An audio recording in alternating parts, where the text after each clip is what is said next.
ženske jeste čule da se neko ženi? Ko? Nemam pojma. A za koga? Ivanišević i Vanja Halalilović. Halalilović! Nije Vanja Halalilović, nego Ivanišević i Tanja Dragović. Bože, dragi, mi se žene, samo nas niko neće. Šta mi znaju televiziju? Ćemo se mi onda... Pa ne znam, a šta se nisi ti prcana sa ovim čirotom. A, ti si našla svoga. Nakon što se ponovo vratio ima comeback, Josip Katalenić ne prestaje izazivati medijsku pažnju. Zaista simpatičan taj dečko, zar ne, Ana? To je opet pitanje. Nakon što je naša kolegica Hita Rušković napravila s njim jedan zanimljiv razgovor, odnosno Hrvatin, zapravo ne znam ko je radio, ili ona. Naš komentator, Vedan Stručan, napravio razgovor sa osobom koja je najviše utjecala na to što je mali Josip Katalenić tada prolupao i čitavo ovo vrijeme bio lud za njom, za jednom i jedinom gošćom našeg Stručana.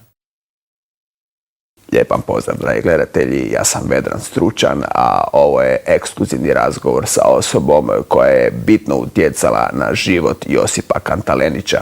Sjećamo se kad mu je Mirna Berend odbrusila na story Supernova neke ružne riječi koje on možda to zaslužio, a večeras ćemo direktno od Mirne Berend u mom ekskluzivnom intervju doznati pravu istinu o tome. Mirna, dobra vam večer. Mirna, jeste li svjesni da ste vi možda uzrokovala to što je Josip Katalenić pokušao napraviti samoubojstvo? Pa ne mogu vjerovati da jedna tako simpatična konverzacija sa jednim tako dragim čovjekom uopće može utjecati na nešto.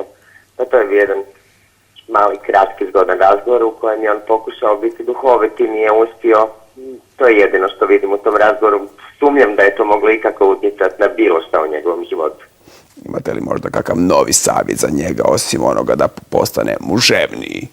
Osim možda na to da drugi put pripazi s kim, kada i gdje i kako razgovara. Mirna, je li istina da vas je Josip Katalenić pitao da mu budete mama?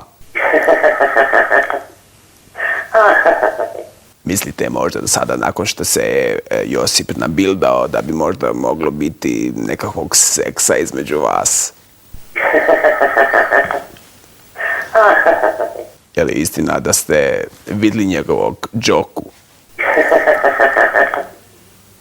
Evo možda za kraj da nam kažete hoće li biti, ako neće biti ništa od seksa, možda nešto bude od one dugotražene kave od Katalenića.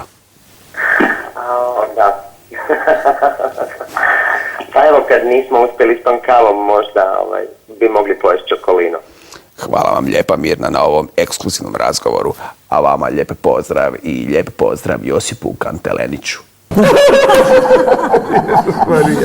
Ženske ste gledale Farmu?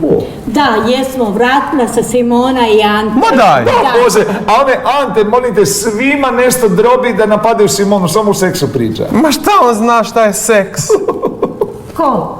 Mi ćemo pozvati Antu, neka Simo dođe pa da vidi šta je seks.